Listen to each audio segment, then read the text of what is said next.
आज हम इस वीडियो में कॉम्पटन इफ़ेक्ट के बारे में जानेंगे। लास्ट लेक्चर में आप फोटो इलेक्ट्रिक इफ़ेक्ट के बारे में पढ़ चुके हो।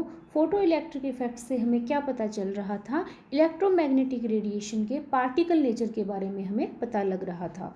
कॉम्पटन इफ़ेक्ट में भी इलेक्ट्रोमैग्नेटिक रेडिएशन के पार्टिकल नेचर का ही पता चलता है, क्योंकि इलेक्ट्रोमैग्नेटिक रेडिएशंस कुछ फिनोमिनाज में तो पार्टिकल लाइक बिहेव करती है और कुछ फिनोमिनाज में वेव नेचर शो करती है, जैसे कि आपका फोटो इलेक्ट्रिक इफ़ेक्ट है, कॉम्पटन इफ़ेक्ट है। इन दोनों इफ़ेक्ट्स में electromagnetic radiations particle nature show करती हैं, जबकि आपका पोलराइजेशन है, इंटरफेरेंस है, डिफ्रैक्शन है, इन सब फिनोमिनाज में, ऑप्टिकल फिनोमिनाज में इलेक्ट्रोमैग्नेटिक रेडिएशंस के वेव नेचर का पता चलता है।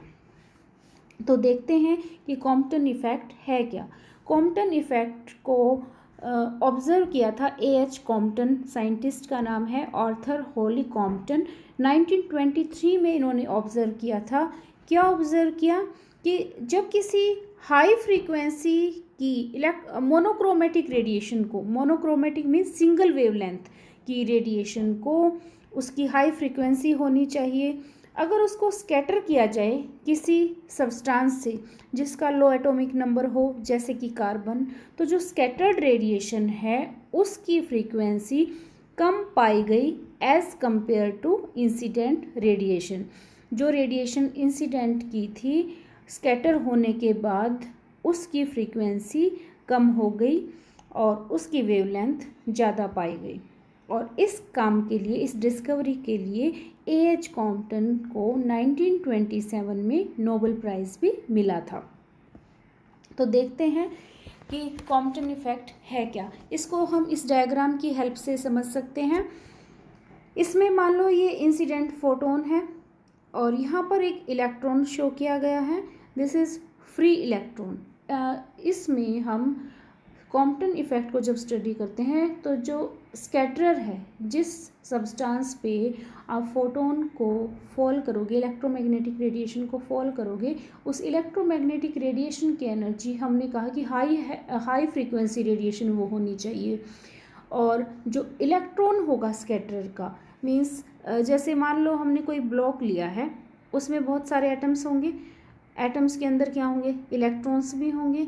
तो कॉम्पटन इफ़ेक्ट में जो हम रेडिएशन ले रहे हैं वो हाई फ्रीक्वेंसी की रेडिएशन ले रहे हैं। तो जो इलेक्ट्रॉन्स होंगे, एटम्स के अंदर जो इलेक्ट्रॉन्स हैं, उनको हम फ्री कंसीडर कर सकते हैं। फ्री का क्या मतलब है यहाँ पर कि जो फोटोन हमने लिया है उसकी एनर्जी बहुत ज़्यादा है, तो वो जो इलेक्ट्रॉन्स हैं उनको अपने साथ वो किसी भी डायरेक्शन में ले जा सकता है। मीन्स वो इलेक्ट्रॉन एटम के साथ बाउंड कंसीडर नहीं होंगे, क्योंकि जो रेडिएशन आ रही है उनकी एनर्जी इतनी ज़्यादा है कि जो छोटा सा इलेक्ट्रॉन है उस पे ईज़िली उस पे इफ़ेक्ट डाल सकता है। तो इसीलिए जो स्कैटर हमने कंसीडर किया, स्कैटर मतलब जिससे फोटोन स्कैटर होगा, जिससे टकरा के फोटोन अपनी डायरेक्शन को चेंज कर लेगा और वो बिखर जाएगा। तो इसमें जो स्कैटरर हमने कंसीडर किया है, लो एटॉमिक नंबर का कंसीडर करेंगे और उसमें इलेक्ट्रॉन्स को फ्री कंसीडर करेंगे। फ्री कंसीडर कब कर सकते हैं? जब इस रेडिएशन की एनर्जी बहुत ज़्यादा होगी as compare to binding energy of the electron in the atom. तो जो क्लासिकल थ्योरी थी, क्लासिकल थ्योरी इस इफ़ेक्ट को एक्सप्लेन नहीं कर पाई। कॉम्पटन इफ़ेक्ट के अकॉर्डिंग क्या था कि जो स्कैटर्ड फोटोन है उसकी फ्रीक्वेंसी कम होनी चाहिए as compare to incident radiation.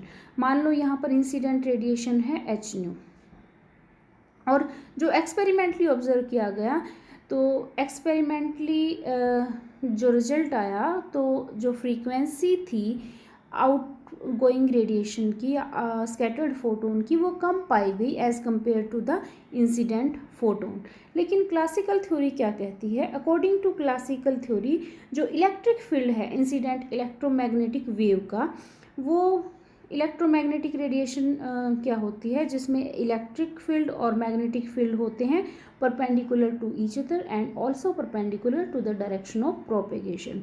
तो जो इलेक्ट्रिक फील्ड है इलेक्ट्रोमैग्नेटिक रेडिएशन का, वो एक फोर्स एक्सर्ट करेगा एटॉमिक इलेक्ट्रॉन्स पे in the scattering material. Means जो हमने इलेक्ट्रॉन्स कंसीडर किए हैं स्कैटरिंग मटेरियल के अंदर, उनमें इलेक्ट्रॉन्स के ऊपर एक फोर्स एक्सर्ट करेगा। कौन करेगा? Electric field. इलेक्ट्रोमैग्नेटिक रेडिएशन के अंदर इलेक्ट्रिक फील्ड भी होता है और मैग्नेटिक फील्ड भी होता है। तो जो इलेक्ट्रिक फील्ड है वो इलेक्ट्रॉन्स के ऊपर एक फोर्स एक्सर्ट करेगा, जिसकी वजह से जो इलेक्ट्रॉन है that will be set into forced vibration. उस जो इलेक्ट्रॉन है जिसके ऊपर इलेक्ट्रिक फील्ड फोर्स एक्सर्ट करेगा, वो इलेक्ट्रॉन क्या करने स्टार्ट कर देगा? वाइब्रेट करना स्टार्ट कर देगा। इस तरीके से इट विल स्टार्ट वाइब्रेटिंग। और किस फ्रीक्वेंसी के साथ वाइब्रेट करेगा? जिस फ्रीक्वेंसी की रेडिएशन उस पर फॉल की गई है। तो जो ऑसिलेटरी इलेक्ट्रॉन्स हैं, अब ये ऑसिलेटरी इलेक्ट्रॉन बन गया क्योंकि ये वाइब्रेट कर रहा है, ऑसिलेट कर रहा है, तो ये एमिट करेगा रेज। किस फ्रीक्वेंसी की रेज एमिट करेगा? ये सेम फ्रीक्वेंसी की रेडिएशन एमिट करेगा जिस फ्रीक्वेंसी के साथ ये वाइब्रेट कर रहा है। तो किस फ्रीक्वेंसी के साथ ये वाइब्रेट कर रहा है? जिस फ्रीक्वेंसी की रेडिएशन इस पे डाली गई है। तो इसका मतलब तो ये है कि जो इलेक्ट्रिक फील्ड है इलेक्ट्रोमैग्नेटिक रेडिएशन का, उसकी वजह से जो स्कैटरर के इलेक्ट्रॉन्स हैं वो फोर्स्ड वाइब्रेशन में आ जाएंगे and they will start behaving like oscillating dipole. वो एक डाइपोल की तरह एक्ट करना स्टार्ट कर देंगे और वो इलेक्ट्रोमैग्नेटिक रेडिएशंस एमिट करेंगे सेम फ्रीक्वेंसी की जिस फ्रीक्वेंसी के साथ वो वाइब्रेट कर रहे हैं। और वो किस फ्रीक्वेंसी के साथ वाइब्रेट कर रहे हैं? मान लो न्यू फ्रीक्वेंसी का फोटोन डाला है तो वो इलेक्ट्रॉन्स न्यू फ्रीक्वेंसी से ही वाइब्रेट करेंगे, ऑसिलेट करेंगे और वो सेम फ्रीक्वेंसी की ही इलेक्ट्रोमैग्नेटिक रेडिएशंस एमिट करेंगे। तो क्लासिकल मैकेनिक्स के अकॉर्डिंग तो क्या होना चाहिए था कि जो स्कैटर्ड फोटोन है उसकी भी सेम फ्रीक्वेंसी होगी जो इंसिडेंट फोटोन की है। But experimentally it was observed that frequency of scattered photon was lesser as compared to incident photon, or we can say wavelength of the scattered photon was higher as compared to the incident photon। तो classical mechanics या classical theory इस phenomena को explain नहीं कर पाई। उसके बाद quantum mechanically इस फिनोमिना को एक्सप्लेन किया गया। Compton explain this phenomena on the basis of Planck's quantum theory of radiation. Planck's quantum theory of radiation की हेल्प से उसने इस फिनोमिना को एक्सप्लेन किया। कॉम्पटन ने क्या ट्रीट किया? कॉम्पटन ने क्या कंसीडर किया? Compton treated the scattering phenomena as equivalent to an elastic collision. उसने इलास्टिक कोलिजन की तरह कंसीडर किया टू पार्टिकल्स के बीच में। फोटोन को भी पार्टिकल कंसीडर किया, इलेक्ट्रॉन को भी पार्टिकल कंसीडर किया और दोनों के बीच में जो कोलिजन है उसको इलास्टिक कोलिजन कंसीडर किया। जो इंसिडेंट फोटोन है और जो इलेक्ट्रॉन है स्कैटरर मटेरियल का, दोनों के बीच में जो कोलिजन हो रहा है that is elastic. Elastic collision में एनर्जी भी कंजर्व रहती है, मोमेंटम भी कंजर्व रहता है। तो उसने कैसे एक्सप्लेन किया इसको? जो डिक्रीज था फ्रीक्वेंसी के अंदर, जो स्कैटर्ड फोटोन की फ्रीक्वेंसी कम पाई गई थी experimentally as compare to incident photon, तो कॉम्पटन ने कैसे इसको एक्सप्लेन किया? उन्होंने कहा कि this is due to decrease in its energy because a part of the energy of the incident photon is transferred to the electron during collision। उन्होंने क्या कहा कॉम्पटन ने कि जो इंसिडेंट फोटोन है उसकी एनर्जी मान लो हम h न्यू मान लें, तो जब कोलिजन होगा, इलास्टिक कोलिजन होगा दोनों के बीच में, तो वो इंसिडेंट फोटोन अपनी एनर्जी का कुछ पार्ट उस इलेक्ट्रॉन को दे देगा और खुद कम एनर्जी के साथ स्कैटर हो जाएगा। और जो इलेक्ट्रॉन फ्री कंसीडर किया था और रेस्ट पे भी हम इसको कंसीडर करेंगे, तो वो इलेक्ट्रॉन भी फोटोन से एनर्जी मिलने के बाद रिकॉइल हो जाएगा, मूव करने लगेगा विद सम फाइनाइट वेलोसिटी। तो इस तरीके से उन्होंने इसको एक्सप्लेन किया। मैथमेटिकली हम अभी इसको देखते हैं कि क्या आउटकम्स इस इफ़ेक्ट की रही थी। Suppose we are considering incident photon, एक इंसिडेंट फोटोन्स कंसिडर किया है हमने, जिसकी एनर्जी एच न्यू है, जिसका momentum h nu by c है। Momentum h nu by c कैसे है, E is equal to m c square हम कंसिडर करते हैं, और एनर्जी हम अगर वेव की टर्म में लोगे, फ्रीक्वेंसी की टर्म्स में लोगे तो एच न्यू होगी। तो E is equal to m c square is equal to h nu. तो यहाँ से मोमेंटम क्या होता है, एम इंटू सी, तो इसको आप क्या लिख सकते हो, m c into c is equal to h nu. तो इस सी को आप इधर ला सकते हो, तो एम सी क्या आ जाएगा, H nu by C. M mass into velocity, it is momentum.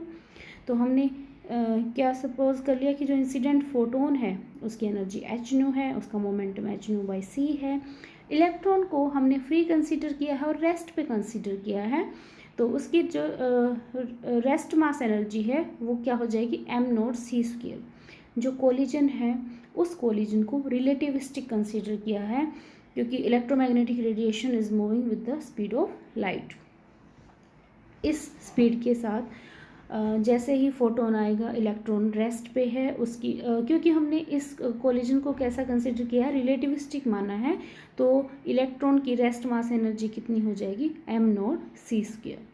अब जब इलेक्ट्रॉन से टकराएगा ये फोटोन जिसकी एनर्जी एच न्यू है, तो ये अपनी एनर्जी का कुछ पार्ट इस इलेक्ट्रॉन को दे देगा और सीधा ना जाके ये किसी एंगल पे स्कैटर हो जाएगा। मान लो फाई एंगल पे स्कैटर हो गया, तो ये हमने एंगल दिखा दिया phi. This is with respect to the incident direction. Incident direction देखो ये है एक्स एक्सिस के अलोंग, और अपनी एनर्जी का कुछ पार्ट देने के बाद स्कैटर्ड फोटोन इस डायरेक्शन में जाता है, and this phi angle is the angle of scattering. और मान लो कि स्कैटरिंग के बाद उसकी एनर्जी हो जाती है एच न्यू प्राइम, और मोमेंटम क्या हो जाएगा, एच न्यू प्राइम बाई सी। अब इलेक्ट्रॉन को कुछ एनर्जी मिल जाएगी फोटोन से, तो वो भी रिकॉइल होएगा। मान लो वो रिकॉइल हो रहा है वी वेलोसिटी के साथ, तो अब उसकी पहले उसके पास सिर्फ रेस्ट मास एनर्जी थी, अब वो मोशन में आ जाता है, तो उसकी टोटल एनर्जी कितनी हो जाएगी, m c square, that is the rest mass energy plus energy gained from the photon. अब उसका मोमेंटम कितना हो जाएगा, एम वी। मान लो वो वी वेलोसिटी के साथ रिकॉइल हो रहा है और एम उसका मास है। अब पहले एम नोड था उसका मास जब वो रेस्ट पे था, लेकिन अब वो जैसे ही मोशन में आएगा तो उसका मास एम हो जाएगा। एम और एम नोड में आपको रिलेशन पता ही है from theory of relativity, m is equal to m naught upon square root of 1 minus v square by c square. V velocity से मूव कर रहा है तो उसका मोमेंटम कितना हो जाएगा, एम वी। तो अब यहाँ से हम एक रिलेशन निकाल लेंगे, चेंज इन फ्रीक्वेंसी या change in wavelength of the photon after scattering. देखते हैं कैसे निकालेंगे। इसको आप ऐसे भी समझ सकते हो कि कोई फोटोन इंसिडेंट किया है किसी एटम पे, एटम में क्या होंगे, इलेक्ट्रॉन्स। इलेक्ट्रॉन्स भी जो बाहर वाले ऑर्बिट्स में हैं उनके साथ इंटरेक्शन ज़्यादा होगा, क्योंकि उनको हम फ्री इलेक्ट्रॉन कंसीडर कर सकते हैं, अंदर वाले टाइटली बाउंड इलेक्ट्रॉन्स होंगे। तो इंसिडेंट फोटोन को इस तरीके से इंसिडेंट करवाया गया, यहाँ से इलेक्ट्रॉन जो रेस्ट पे कंसीडर किया था वो अब रिकॉइल होगा विद सम मोमेंटम, और ये अपनी एनर्जी का कुछ पार्ट इस इलेक्ट्रॉन को दे देगा और खुद स्कैटर हो जाएगा इन अ डिफरेंट डायरेक्शन। अब हम मैथमेटिकल कर लेते हैं इसका, kinematics of Compton scattering before collision. अब हमने इस कोलिजन को इलास्टिक कोलिजन कंसीडर किया है, रिलेटिविस्टिक कंसीडर किया है। तो इसमें कोलिजन से पहले जो एनर्जी होगी इंसिडेंट फोटोन की वो हमने एच न्यू कंसीडर की है। उसके बाद जो मोमेंटम है इंसिडेंट फोटोन का वो एच न्यू बाई सी है। रेस्ट एनर्जी ऑफ इलेक्ट्रॉन हमने m0c² कंसीडर की है। मोमेंटम ऑफ इलेक्ट्रॉन, क्योंकि हमने इलेक्ट्रॉन को रेस्ट पे कंसीडर किया है तो इलेक्ट्रॉन का मोमेंटम क्या होगा, 0। Energy of scattered photon h nu', momentum of scattered photon h nu'/c। Total energy of electron mc²। Total energy of electron जिसमें रेस्ट मास एनर्जी भी है उसकी और मोशन की वजह से भी एनर्जी है। m = m0/this। Momentum of electron जो पहले 0 था अब कितना हो जाएगा, mv हो जाएगा। तो अब हम कंजर्वेशन ऑफ एनर्जी अप्लाई करेंगे, कंजर्वेशन ऑफ मोमेंटम अप्लाई करेंगे। First of all I am applying here principal of conservation of energy. Conservation of energy के अकॉर्डिंग क्या है, कोलिजन से पहले जो एनर्जी है सिस्टम की, कोलिजन के बाद में जो एनर्जी है that will be same, that will be conserve. अब देखो कोलिजन से पहले फोटोन की एनर्जी है h nu, तो हमने फोटोन की एनर्जी लिखी h nu। इलेक्ट्रॉन की एनर्जी हमने कंसीडर की है कोलिजन से पहले m0c², तो ये लिख दी। तो ये कंबाइंड सिस्टम की टोटल एनर्जी कितनी होगी, h nu + m0c²। This is before collision.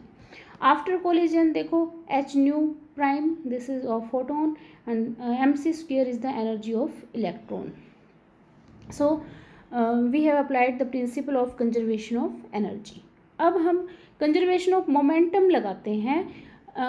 Momentum के लिए हम 2 डायरेक्शन में अप्लाई करेंगे। Now first of all apply this conservation of momentum in the direction of incident photon. Incident photon देखो x direction में photon को इंसिडेंट किया है, y डायरेक्शन में इसका कोई भी कंपोनेंट नहीं है। तो x डायरेक्शन में जो फोटोन इंसिडेंट किया है इसी डायरेक्शन में हम कंजर्वेशन ऑफ मोमेंटम अप्लाई कर रहे हैं। तो देखो बिफोर कोलिजन मोमेंटम क्या है फोटोन का, h nu/c।